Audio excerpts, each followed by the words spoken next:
Hi there, I'm Carol Jurgensen-Sheets, aka Carol the Coach, and I wanted to talk to you about slips and relapses. You've heard me talk about this before, but I recently had a client who had been professing that he had abstinence recovery, and I don't know the exact details, as I haven't actually had a session with him since his partner found out that he indeed was acting out. But one of the things that I know to be true is that when somebody is professing great sobriety, and they're lying to their counselor and they're lying to their partner, they're also lying to themselves. And when somebody lies to themselves, they're in denial, and denial is the first thing we want to break in sexual addiction. His partner was devastated. She didn't know if she could go on. She didn't know if she could trust him. She didn't know if she should stay with him. And she knew that I really believed in the addict. And so she wondered if I was devastated too. Well, no, I'm not devastated when a client falls short of his goal. I'm not devastated when a client slips. I'm not devastated when a client relapses, but I'm concerned. And what that says to me is that that person needs more treatment. He was going to 12-step meetings. He had a sponsor. He was going to a couples support group.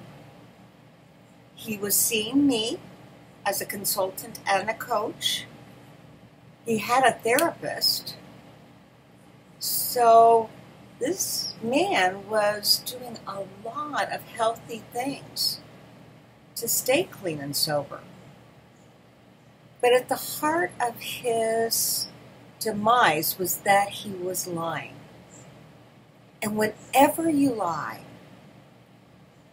you're on the slippery slope of falling down into deep addiction. You see, lying actually strengthens that addictive component. And so it may start as a little white lie, you know. I took out the trash when I didn't.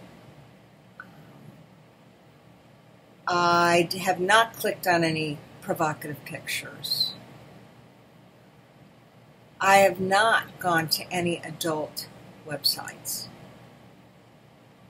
And the addict brain is really seductive in that it will convince you that if you haven't gone full slant into your addiction, that you're capable of controlling it.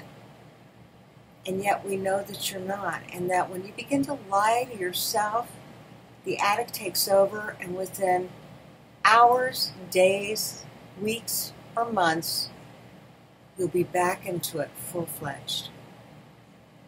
I know that's not what this man wants. I know he doesn't want to disappoint his partner.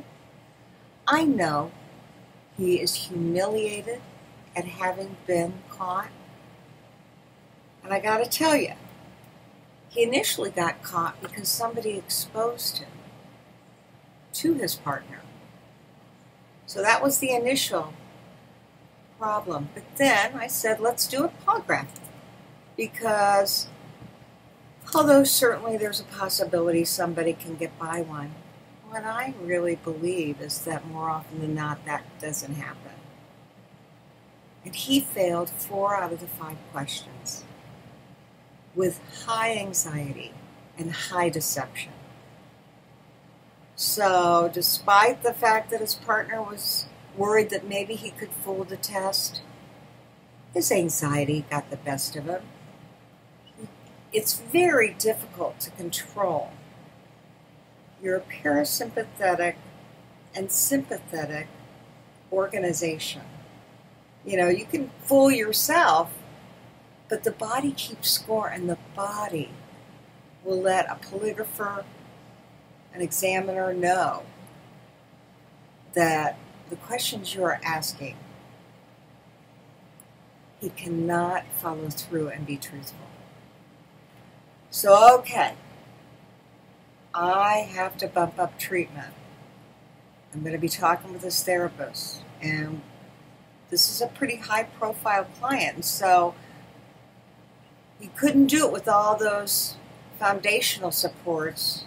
He's going to need an intensive outpatient program, or my gut says he's going to need inpatient treatment. And oh my goodness, that's a lot of time out of your schedule, and that's a lot of money. But if this person ever wants to live the quality life that he deserves, he's got to kick it into gear and feel the pain of being humiliated and caught and discovered, and use it to become the best person he can be. So diagnostically, what do I say?